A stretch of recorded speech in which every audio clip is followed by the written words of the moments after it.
No niin, tämmönen siitä sitten tuli ilman rakoa aika lailla, tai hirsien välillä rakoa aika lailla poissa.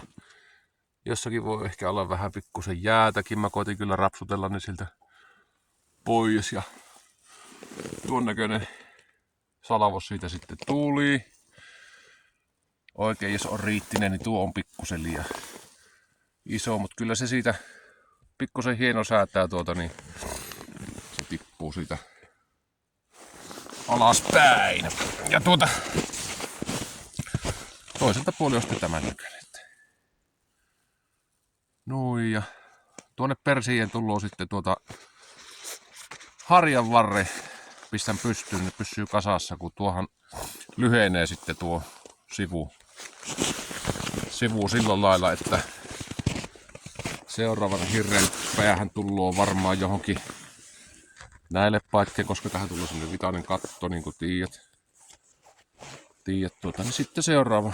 Jos mä huomenna tuon kehtaa vielä värkätä tuossa, niin